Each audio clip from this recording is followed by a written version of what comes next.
Hello students, welcome to my channel. So student, जैसा कि आपके बीए फर्स्ट सेमेस्टर समाजशास्त्र यानी सोशियोलॉजी की एक सीरीज चल रही है। एक सीरीज मैंने स्टार्ट कराई है आपकी नई एजुकेशन पॉलिसी के अनुसार। जो आपका सिलेबस है स्टूडेंट्स, न्यू एजुकेशन पॉलिसी 2020 के अकॉर्डिंग, तो उस सिलेबस को मैं पूरा कंप्लीट करा रही हूँ आपका सोशियोलॉजी का। तो देखिए स्टूडेंट, सबसे पहले तो आपके सिलेबस की बात करें तो मैंने आपका जो नया सिलेबस है उसकी वीडियो अपलोड कर दी है, क्योंकि सबसे पहले आपको अपना सिलेबस पता होना चाहिए। कोई भी सब्जेक्ट आप पढ़ रहे हैं तो सबसे पहले आप सिलेबस देख लीजिएगा कि आपको कितने यूनिट्स पढ़ने हैं, कौन कौन से टॉपिक्स पढ़ने हैं, क्योंकि वो तो मैंने अपलोड कर दिया है और बहुत सारे स्टूडेंट्स देखे भी होंगे। और जो स्टूडेंट अभी तक नहीं देखे हैं तो वो मैं उसका लिंक आपको डिस्क्रिप्शन बॉक्स में दे दूंगी, आप सिलेबस की लिंक वहां से देख लीजिएगा।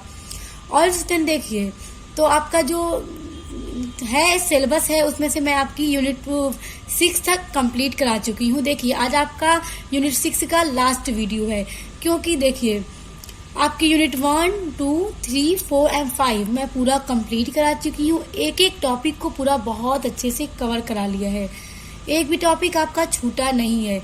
तो आप अपने सभी टॉपिक्स को पढ़ने के लिए मेरे चैनल की प्लेलिस्ट को चेक कर सकते हैं। मैंने हर एक वीडियो प्लेलिस्ट में ऐड कर दिया है ताकि आपको ढूंढने और पढ़ने में आसानी हो जाए।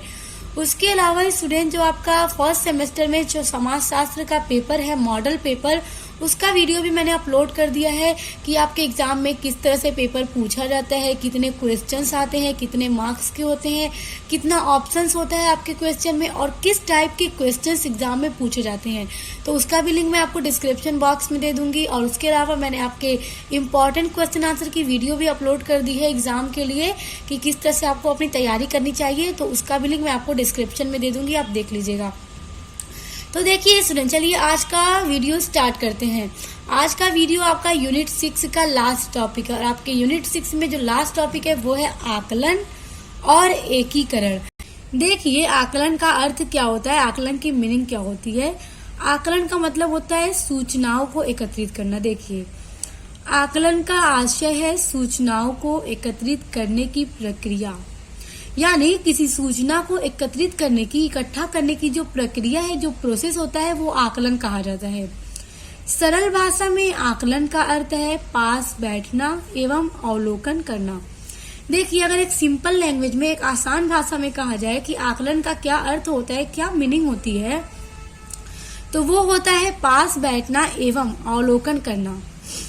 यदि कक्षा की बात की जाए तो पाठ्यक्रम से संबंधित विद्यार्थी की प्रगति एवं उपलब्धियों की जानकारी एकत्रित करने, वर्णन एवं विश्लेषण करने की सुनियोजित एवं निरंतर प्रक्रिया को आकलन कहा जाता है। इस स्टूडेंट्स, इसको समझिए कि क्या होता है आकलन। देखिए आकलन का क्या मतलब होता है कि सूचनाओं को एकत्रित करना। अगर बात की जाए कक्षा की, मान लीजिए एक क्लासरूम है, उसमें एक टीचर है जो पढ़ा रहे हैं, वो रोज पढ़ाते हैं। मान लीजिए कि वो 1 साल तक पढ़ाए एक सब्जेक्ट को, कोई भी सब्जेक्ट को, चलिए मान लीजिए वो साइंस पढ़ा रहे हैं। तो अब जब उन्होंने पढ़ा लिया तो अब क्या है कि उन्होंने बहुत अच्छे से पढ़ाया, बहुत मेहनत करके एक एक टॉपिक को, एक एक कॉन्सेप्ट को बहुत अच्छे से क्लियर करके पढ़ाया, इसलिए कि जो उनके स्टूडेंट्स हैं उनको जो कॉन्सेप्ट है वो एकदम क्लियर हो जाए, हर एक टॉपिक अच्छे से आ जाए। उसके बाद क्या होगा कि अब उन्हें जानना ये है, यानी टीचर जिन्होंने पढ़ाया इतनी मेहनत करके, अब उनको ये जानना है कि जो उनके क्लास में जो स्टूडेंट्स हैं, जो बच्चे हैं, जिस चीज को उन्होंने पढ़ाया है, अब सभी बच्चों को वो चीज बहुत अच्छे से समझ में आई या नहीं आई। मान लीजिए अगर 100 स्टूडेंट्स हैं, 100 स्टूडेंट्स हैं, हो सकता है कि उसमें 50 स्टूडेंट्स ऐसे हों जिन्हें वो टॉपिक समझ में नहीं आया हो, उन्हें मतलब क्लियर ही ना हो पाया हो। तो वो क्या करेंगे, आकलन करेंगे। आकलन किस तरह से करेंगे, वो हर एक स्टूडेंट से पूछेंगे कि जो मैंने पढ़ाया क्या तुम्हें समझ में आया। इस तरह से आप लोगों के क्लास में भी टीचर ऐसा करते होंगे, वो पूछते हैं कि किनको किनको समझ में आ गया। जिनको समझ में नहीं आया वो हैंड रेस करें, फिर जहाँ पे उन्हें कंफ्यूजन है वो पूछें, हम उन्हें बताएंगे। तो वही होता है आकलन करना, यानी पढ़ाने के बाद ये पता लगाना कि जिस चीज को मैंने पढ़ाया सभी स्टूडेंट्स को समझ में आ गया, जिनको नहीं आया, जहाँ पर डाउट है, जहाँ पर कंफ्यूजन है, वो हमसे पूछें, ताकि उनकी प्रगति एवं उपलब्धियों की जानकारी एकत्र करने, वर्णन एवं विश्लेषण करने की सुनियोजित एवं निरंतर प्रक्रिया को आकलन कहा जाता है, ताकि जहाँ पे उन्हें कंफ्यूजन होगी उनको टीचर फिर से समझाने की कोशिश करेंगे, ताकि स्टूडेंट्स को आगे जाके उस टॉपिक को मतलब अगर कहीं पर भी आ जाए तो कंफ्यूजन ना हो, डाउट ना रहे, वो एकदम चीज क्लियर हो जाए। तो वही होता है आकलन करना, कि पढ़ाने के बाद पता लगाना सबको समझ में आया कि नहीं आया। जिनको नहीं आया उनको दोबारा से समझाने का प्रयास करना, ताकि उन्हें और भी ज्यादा अच्छे से समझाया जा सके, उन्हें अच्छी शिक्षा दी जा सके, अच्छी तालीम दी जा सके, उनको और ज्यादा प्रोग्रेस कराया जा सके। तो वही होता है आकलन। आई होप कि आपको समझ में आ गया होगा। देखिए आकलन क्या होता है ये तो समझ में आ गया, कि सूचनाओं को एकत्रित करना, बहुत अच्छे से समझ में आ गया होगा। अब देखिए आकलन की परिभाषा हम विद्वान के अनुसार देखते हैं कि आकलन क्या हो। देखिए इरविन के अनुसार, इरविन एक विद्वान रहे हैं जिन्होंने अपने पॉइंट ऑफ व्यू से आकलन क्या है उसके ऊपर एक डेफिनेशन दी है। तो इसको समझिए, आकलन छात्रों के व्यवस्थित विकास के आधार का अनुमान है। देखिए आकलन छात्रों के व्यवस्थित विकास का आधार का अनुमान है। जिस तरह से मैंने अभी आपको ये बताया कि जब टीचर क्लास में पढ़ा लेते हैं तो वो हर एक स्टूडेंट से पूछते हैं कि उनको समझ में आया कि नहीं। जिन स्टूडेंट्स को नहीं आया होगा उनको और अच्छे से समझाने की कोशिश करेंगे। तो देखिए व्यवस्थित विकास के, यानी जिस स्टूडेंट्स को पढ़ाया गया, जो टॉपिक बताया गया, स्टूडेंट्स को एक साल के अंदर कितना ज्यादा विकास कराया गया, उनका कितना ज्यादा डेवलप हुआ, मतलब उन्हें कितनी शिक्षा दी गई। जिनको मतलब ना समझ में आया उन्हें और बताने का प्रयास किया जाए। तो क्या है कि उनका आकलन करना, उनका अनुमान लगाना कि किन किन स्टूडेंट्स को समझ में नहीं आया है, किन छात्रों को समझ में नहीं आया है, उनको और अच्छे से समझाने और बताने की कोशिश करना। और स्टूडेंट देखिए एक बात और, जब छात्रों का आकलन किया जाता है तो क्या होता है कि जो टीचर हैं वो बिना अंक, बिना ग्रेडिंग के, बिना पनिशमेंट से आकलन करते हैं। यानी जब आकलन किया जाता है छात्रों का, तो जब पूछा जाता है कि किनको समझ में नहीं आया है, तो जब स्टूडेंट्स कहते हैं कि हाँ हमें समझ नहीं आया, आपने ये चीज पढ़ाई थी, तो इसका मतलब आपको ये नहीं कि आप उनको पनिशमेंट देंगे, टीचर उनको पनिशमेंट देंगे इसलिए कि जब मैं पढ़ा रहा था तो तुम कहाँ पे थे, तुम्हारा दिमाग किधर था। कोई पनिशमेंट नहीं दी जाती, कोई ग्रेड या कोई अंक, मार्क्स नहीं दिए जाते, बल्कि उनकी प्रॉब्लम को समझकर उनको और अच्छे से उस टॉपिक को बताने की कोशिश की जाती है। आगे देखिए, यह किसी भी वस्तु को परिभाषित कर चयन, रचना, संग्रहण, विश्लेषण, व्याख्या और सूचनाओं का उपयुक्त प्रयोग कर छात्र विकास तथा अधिगम को बढ़ाने की प्रक्रिया है। यानी इरविन ये कहते हैं कि आकलन क्या है कि मतलब छात्र उनका चयन कर कर, उनको अच्छी से उनका विश्लेषण कर कर, उनको उस टॉपिक के बारे में और अच्छी से व्याख्या कर कर, सूचनाएं देकर उनको छात्रों का विकास करने के लिए एक प्रक्रिया है, ताकि छात्रों का और अच्छे से विकास हो सके, हर एक चीज उनको और अच्छे से बताई जा सके, उन्हें और भी आगे बढ़ाया जा सके। वही होता है आकलन। जब तक आप आकलन नहीं करेंगे आप ये नहीं जान पाएंगे कि हर छात्रों को समझ में आया या नहीं आया। देखिए स्टूडेंट्स, आकलन क्या है, आई होप कि आपको समझ में आ गया होगा।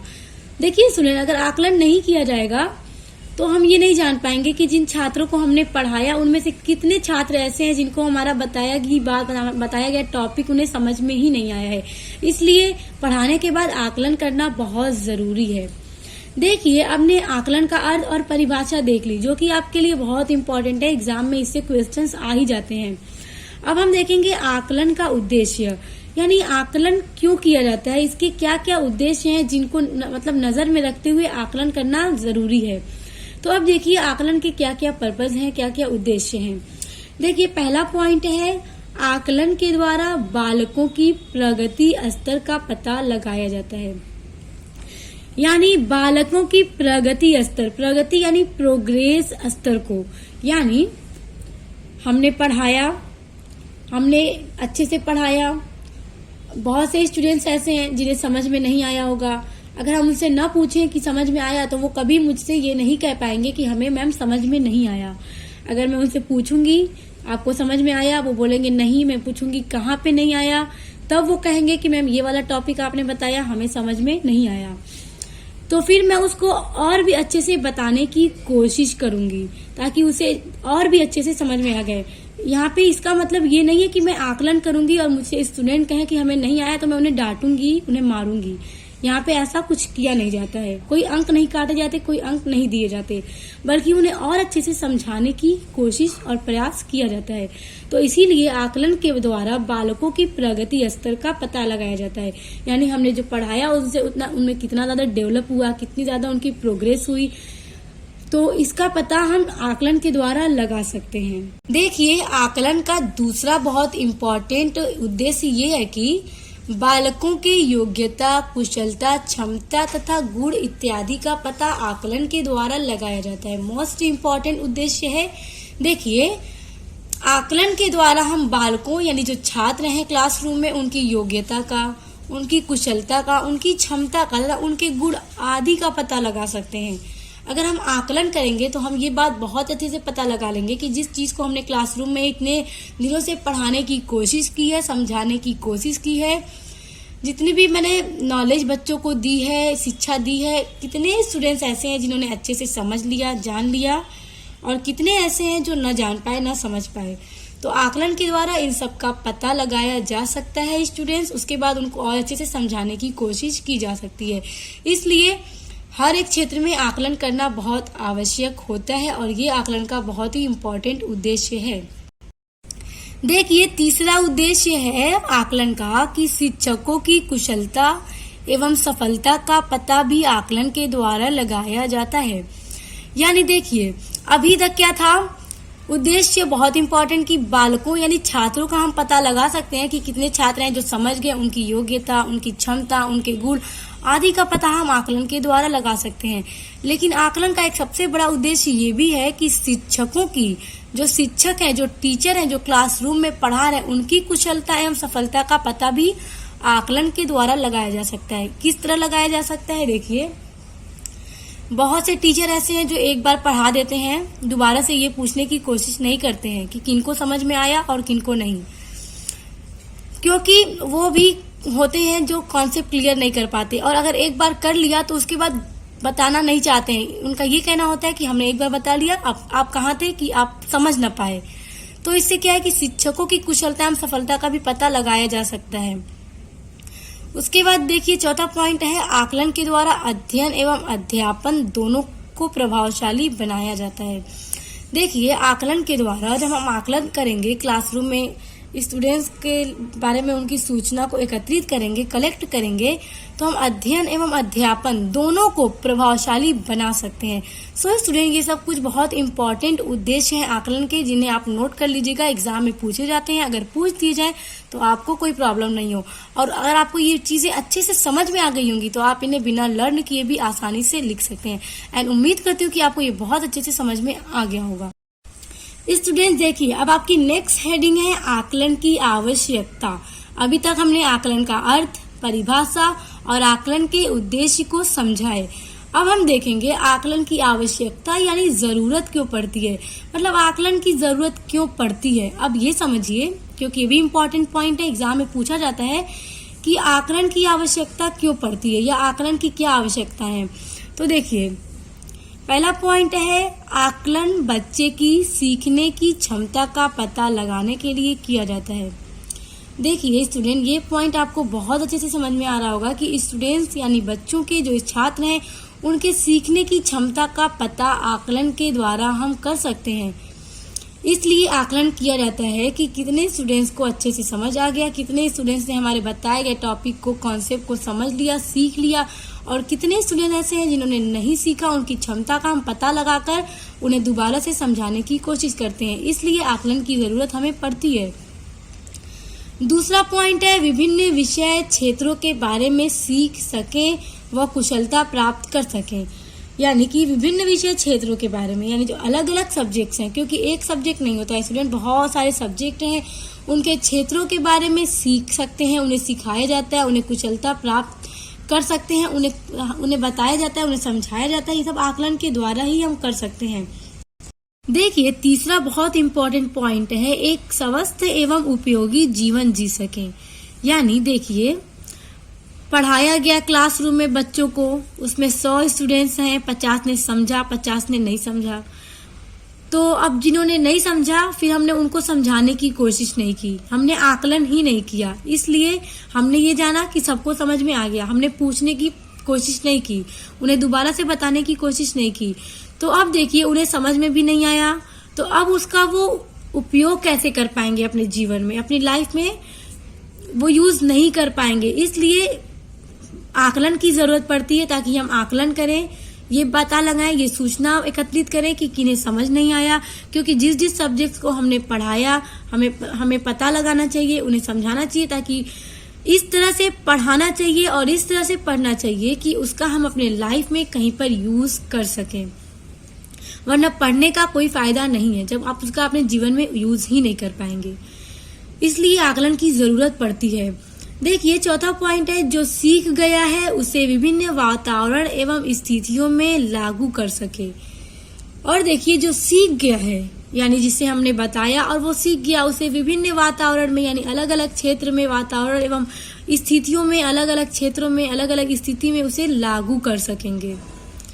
उसके बाद है, स्कूल के अंदर व बाहर होने वाली गतिविधियों एवं अवसरों पर प्रतिक्रिया दे सकें। यानी हमने पढ़ाया, क्या होता है कि इस स्कूल में प्रोग्राम होते हैं, फंक्शन होते हैं, बाहर होते हैं, प्रतियोगिताएं होती हैं, तो उसमें स्टूडेंट्स जब पार्टिसिपेट करेंगे, जब भाग लेंगे, तो जब वो अच्छे से किसी भी चीज को समझ पाएंगे, जान पाएंगे, तभी वहां पे जाकर बोल पाएंगे, अपना परफॉर्मेंस दिखा पाएंगे। इसलिए आकलन की जरूरत पड़ती है कि जो चीजें हमने सिखाई हैं उन्हें, वो वहां पे जाके अच्छे से कर पाएंगे या नहीं कर पाएंगे। उसके बाद देखिए नेक्स्ट पॉइंट है, विभिन्न विषय क्षेत्रों में उपलब्धि स्तर तक पहुंच सके। यानी विभिन्न विषय क्षेत्र, यानी एक सब्जेक्ट तो नहीं है स्टूडेंट, हजारों सब्जेक्ट हैं और हर एक सब्जेक्ट का अपना अपना एक सर्वश्रेष्ठ स्थान है। तो जितने भी सब्जेक्ट पढ़ाए गए अलग अलग क्षेत्रों में उपलब्धि स्तर तक पहुंच सके, यानी जो उसके क्षेत्र हैं, अलग अलग विषयों के, अलग अलग सब्जेक्ट के जो अपने क्षेत्र हैं, वहाँ की जो उपलब्धियां हैं वहां तक वो पहुंच सकें और उस अपने गोल को अचीव कर सकें। इसलिए आकलन की जरूरत पड़ती है। और देखिए नेक्स्ट पॉइंट है, सामाजिक और वातावरण संबंधित गतिविधियों में भाग ले सकें। यानी सामाजिक, जो समाज में और जो वातावरण से संबंधित गतिविधियां हैं, प्रोग्राम्स हैं, फंक्शन हैं, प्रतियोगिताएं हैं, उस सब में भाग ले सकें, पार्टिसिपेट कर सकें और अच्छे से अपना परफॉर्मेंस दे सकें। इन सब चीजों के लिए आकलन की जरूरत पड़ती है। इसलिए ये सारी चीजें बहुत इंपॉर्टेंट हैं, आपको पता होना चाहिए। आप नोट्स को नोट डाउन कर लीजिएगा ताकि इसको आप लर्न कर सकें और जब एग्जाम में आपसे पूछा जाए तो आप इनको आसानी से लिख सकें। सो स्टूडेंट देखिए, अब हम पढ़ेंगे एकीकरण, क्योंकि आपके यूनिट 6 में आकलन के बाद लास्ट टॉपिक है एकीकरण। तो देखिए एकीकरण का अर्थ, यानी मीनिंग ऑफ इंटीग्रेशन। एकीकरण को इंग्लिश में इंटीग्रेशन कहते हैं। तो स्टूडेंट देखिए एक एग्जांपल के थ्रू सबसे पहले हम यहाँ समझ लेते हैं कि एकीकरण होता क्या है। देखिए स्टूडेंट्स, एक गांव है, गांव में घर है, क्योंकि जब समाज में आप रह रहे हैं, कोई रह रहा है, तो ऐसा तो नहीं है कि समाज में और उस गांव में बस एक घर है। जाहिर है जब एक घर है तो वहाँ आसपास पड़ोसी भी होंगे। पड़ोसी जब हैं तो देखिए आसपास के लोगों से आपसी मतभेद रहता है, मतलब आपसी मतभेद तो होता ही है पड़ोसियों का, ये समाज में ये देखने को मिलता है। और आप लोगों ने ये देखा भी होगा कि आपस में आप आसपास के पड़ोसियों से मतभेद होता है, थोड़ा किसी बात पे लड़ाई झगड़ा हो जाता है, तो इससे क्या ये मतभेद ही तो हुआ। तो देखिए मतभेद है, यानी आपस में जितने घर है सबका आपस में एक दूसरे से मतभेद है। बहुत कम घर है जिनसे मतलब आना जाना लगा है, तो क्या है, मतभेद है। लेकिन अचानक फिर क्या हुआ, एक दिन उसी गांव में दूसरे गांव से एक व्यक्ति आ गया। तो अब उस गांव में जिनका आपस में मतभेद है उस व्यक्ति को नहीं जानते, क्योंकि वो नए गांव से आपके गांव में रहने के लिए आया है। तो अब रहने के लिए आया है तो अब सब सोचेंगे कि हमारे गांव में क्यों आके रह रहा है, क्यों रह रहा है, तो अब उसे तंग किया जाए, उसका विरोध किया जाए। तो अब उसका विरोध करने के लिए जितने पड़ोसी थे सब एक हो जाएंगे। आपसी मतभेद को उस टाइम वो भूल जाएंगे। क्यों भूल जाएंगे, क्योंकि जो नए गांव का एक व्यक्ति आया है उसका विरोध करने के लिए सब मिल जाएंगे, आपसी मतभेद को भूल जाएंगे। जब उसको भगा लेंगे, जब भगा के चैन हो जाएगा, तब वो आपसी मतभेद फिर से जारी कर देंगे। तो उस टाइम अपने किसी का विरोध, मतलब किसी व्यक्ति का विरोध करने के लिए या किसी लक्ष्य को प्राप्त करने के लिए जब एकीकरण किया जाता है, लोग एकत्रित हो जाते हैं, लोग मिल जाते हैं, तो उसी को एकीकरण कहा जाता है। समझ में आया? देखिए फिर से समझिए। यानी आपस में मतभेद है, मगर कोई दूसरा व्यक्ति अचानक आ गया जिसे कोई भी नहीं जानता है, तो अब उसका विरोध करने के लिए, उसे तंग करने के लिए आपसी मतभेद को आपस में लोग भुला करके एकत्रित हो जाते हैं, एक हो जाते हैं, उसका विरोध करते हैं। जब उसका विरोध कर लेते हैं, तो विरोध करने के लिए जब एकत्रित हो जाते हैं, वही एकीकरण कहलाता है। देखिए अब इसको समझिए। देखिए स्टूडेंट, एकीकरण जो है ना, वो 2 प्रकार का होता है, मतलब 2 तरह से एकीकरण किया जा सकता है। पहला ये कि जो एक गांव में रहने वाले जितने भी लोग हैं, उनका अस्तित्व ही खतरे में हो। जब सबका अस्तित्व खतरे में होगा, भले उनका आपस में मतभेद होगा, लड़ाई झगड़ा होगा, लेकिन जब सबका अस्तित्व खतरे में होगा, तो उस टाइम लोग क्या करेंगे? लोग उस टाइम अपने मतभेद को, अपने लड़ाई झगड़े को भुलाकर एक हो जाते हैं। इसलिए एक हो जाते हैं कि सबका अस्तित्व खतरे में है। अपने अस्तित्व को बचाने के लिए सब लोग अपने लड़ाई झगड़े को, मतभेद को भूल करके एक हो जाते हैं, तो उस तरह का एकीकरण कहा जाता है। और दूसरा ये कि मान लीजिए कोई एक लक्ष्य है, एक लक्ष्य को प्राप्त करना है, और सभी जो लोग हैं उस गांव के, सबका एक ही लक्ष्य है, उस लक्ष्य को प्राप्त करना है। उस टाइम भी अपने मतभेद को भूल जाएंगे, लड़ाई झगड़े को भूल कर एक हो जाएंगे, तो उसे ही एकीकरण कहा जाता है। और जब लक्ष्य की प्राप्ति हो जाएगी, जब उसे प्राप्त कर लेंगे, तो फिर आपस में अपना एकीकरण है उसको तोड़ करके फिर आपस में मतभेद करना, लड़ाई झगड़ा करना स्टार्ट कर देंगे। तो स्टूडेंट, इस तरह से जो एकीकरण है वो एक स्थिर प्रक्रिया नहीं है, यानी परमानेंट नहीं है, मतलब टेम्परेरी है। चलिए अब इसको समझिए। देखिए, एकीकरण वह प्रक्रिया है जिसके अंतर्गत एक समाज के विभिन्न समूहों के बीच भावनाओं, मनोवृत्तियां और व्यवहारों के क्षेत्र में सामंजस्य की स्थिति उत्पन्न हो जाए। उदाहरण के लिए हमारे समाज में यदि हिंदू, मुसलमान, सिख, पारसी, ईसाई आदि सभी समूह के बीच कुछ व्यापक लक्ष्यों की प्रति समान भावनाएं, समान मनोवृत्तियां और समान प्रेरणाएं उत्पन्न हो जाएं, तब इस प्रक्रिया को हम एकीकरण की प्रक्रिया कहेंगे। देखिए स्टूडेंट, यानी समान लक्ष्य की प्राप्ति की जब भावना लोगों के मन में हो जाए, तो वो एक हो जाएंगे। तो इस तरह की जो प्रक्रिया होगी वो एकीकरण कही जाएगी। ये आपको मैंने अभी समझा दिया, इसलिए आपको ये समझ में आ रहा होगा। एकीकरण से इस अर्थ से कभी कभी यह भ्रम उत्पन्न होता है कि यदि समान भावनाओं, मनोवृत्तियां और व्यवहारों की स्थिति ही एकीकरण है, तब तो विश्व के किसी भी समाज में यह प्रक्रिया नहीं पाई जाएगी। देखिए, यानी मतलब यहाँ पे ये है कि एकीकरण के इस अर्थ से कभी कभी यह भ्रम उत्पन्न होता है, यानी भ्रम उत्पन्न होता है कि यदि समान भावनाएं, मनोवृत्तियां और व्यवहार की स्थिति ही एकीकरण है, तब तो विश्व के किसी भी समाज में यह प्रक्रिया नहीं पाई जाएगी। यानी अगर जरूरी नहीं कि अगर लोगों का बिहेवियर और जो भावनाएं हैं, जो मनोवृत्तियां हैं, सेम हो तभी एकीकरण स्थापित हो, मगर आपसी मतभेद होता है तब भी अपने लक्ष्य को प्राप्त करने के लिए एकीकरण होता है। तो यहाँ पे यही कहने का मतलब है कि किसी भी समाज के विभिन्न समूहों की मनोवृत्तियां, भावनाएं और व्यवहार पूर्णतः समान नहीं हो सकते। इस भ्रम को दूर करते हुए गिलीन ने कहा है कि एकीकरण समरूपता न होकर संगठन है। देखिए स्टूडेंट, क्योंकि किसी भी समाज के जो समूह है, मनोवृत्तियां और भावनाएं और व्यवहार हैं, वो कभी एक जैसे नहीं हो सकते, क्योंकि जितना भी समाज है, हर जगह के लोगों की सोच, लोगों का रहन सहन, लोगों का व्यवहार, लोगों की मनोवृत्तियां अलग अलग होती हैं, एक जैसी नहीं होती। ऐसा नहीं है कि विश्व में जितना भी समाज है, सब समाज का रहन सहन, सोच विचार, मनोवृत्तियां, भावनाएं, लक्ष्य, व्यवहार एक हो, एक नहीं होते। और देखिए, इसी भ्रम को दूर करते हुए गिलीन ने कहा है, गिलीन एक विद्वान रहे हैं जिन्होंने कहा है कि एकीकरण समरूपता न होकर संगठन है। समरूपता का मतलब ये है कि एक जैसा सोच विचार, एक जैसी भावनाएं न होकर भी, यानी आपसी मतभेद तो है, लेकिन जरूरत पड़ गई लक्ष्य को प्राप्त करने के लिए या किसी का अस्तित्व खतरे में है, उसे बचाने के लिए एकीकरण किया जा रहा है। यानी एकीकरण समरूपता न होकर संगठन है, यानी आपस में मतभेद तो है, एक जैसे तो नहीं है, लेकिन जरूरत पड़ जाने पर, किसी लक्ष्य को प्राप्त करने के लिए जरूरत पड़ जाने पर अपने मतभेद को भुलाकर लोग एकत्रित हुए हैं, एक संगठन बना रहे हैं, उसे एकीकरण कहा जाता है। और जैसे ही वो लक्ष्य की प्राप्ति हो जाती है, लोगों का एकीकरण खत्म हो जाता है। देखिए, अब एक सरल शब्दों में एकीकरण को समझते हैं। वह प्रक्रिया जिसके द्वारा अलग अलग समूहों को स्वीकृत समाज से जोड़ा जाता है, खासकर जब इसे एक सुविचारित नीति के रूप में अपनाया जाता है। इसका तात्पर्य अन्य समूहों के सदस्यों की व्यक्तिगत स्वीकृति के आधार पर एक साथ आना है। यानी जो एकीकरण है वो एक ऐसी प्रक्रिया है जिसमें जो अलग अलग समूह है, लोगों के अलग अलग सोच विचार है, आपस में मतभेद है, फिर भी किसी संगठन मतलब किसी लक्ष्य की प्राप्ति के लिए एकजुट होते हैं, एक संगठन बनाते हैं, तो क्या है, वो एकीकरण हो जाता है। इसका तात्पर्य अन्य समूहों के सदस्यों की व्यक्तिगत स्वीकृति, यानी इसका एक और तात्पर्य यह है कि व्यक्तिगत स्वीकृति यानी अपने खुद की स्वीकृति होनी चाहिए। यानी किसी भी आदमी पे, मनुष्य पे, व्यक्ति पे ये जोर दबाव नहीं डाला जा सकता कि तुम भी इसमें शामिल हो। उसकी खुद की स्वीकृति होगी तो वो उसमें आना चाहेगा तो आ सकता है। तो आई होप कि आपको एकीकरण क्या है वो समझ में आ गया होगा। देखिए स्टूडेंट, अब सामाजिक एकीकरण का उद्देश्य, ये आपकी हेडिंग है कि जो सामाजिक एकीकरण है उसके क्या क्या उद्देश्य है, उसका उद्देश्य क्या है उसको समझिए।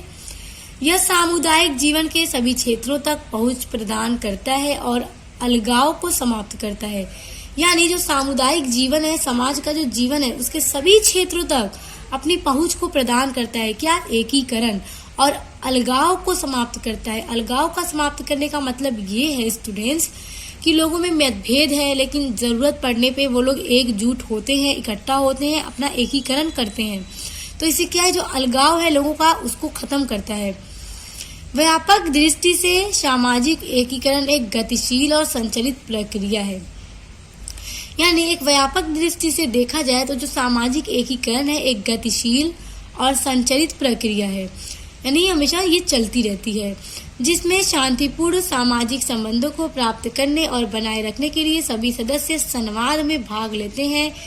यानी देखिए, मैंने ये भी समझाया आपको कि अपने लक्ष्य को प्राप्त करने के लिए या किसी का मतलब लोगों का अस्तित्व खतरे में है या शांति को बनाए रखने के लिए समाज में अपने मतभेद को भूल करके वो एकत्रित होते हैं, तो ये क्या है, एकीकरण होता है। तो ये क्या है, ये एक उद्देश्य ही है। सामाजिक एकीकरण का मतलब जबरन आत्मसात करना नहीं है। देखिए, सामाजिक एकीकरण का मतलब ये भी नहीं है कि आप जबरदस्ती उनसे कहें कि तुम भी आत्मसात करो। आत्मसात का मतलब हमें घुलो मिलो और एकीकरण करो, जिसकी अपनी मर्जी होगी वो उसमें शामिल होगा। कोई जोर जबरदस्ती, कोई दबाव नहीं डाला जाता किसी भी व्यक्ति के ऊपर। तो स्टूडेंट, आई होप कि आपको सामाजिक एकीकरण का उद्देश्य भी समझ में आ गया होगा। तो देखिए स्टूडेंट्स, आपका जो यूनिट 6 है वो भी पूरा कंप्लीट हो गया है और नेक्स्ट वीडियो होगा आपका यूनिट 7, सामाजिक संरचना है आपका यूनिट 7, तो उसको हम पढ़ेंगे नेक्स्ट वीडियो में। तो अपनी सभी वीडियोस को पढ़ने के लिए चैनल को सब्सक्राइब करके बेल आइकन को प्रेस कर लीजिए। तो आप मिलते हैं नेक्स्ट वीडियो के साथ।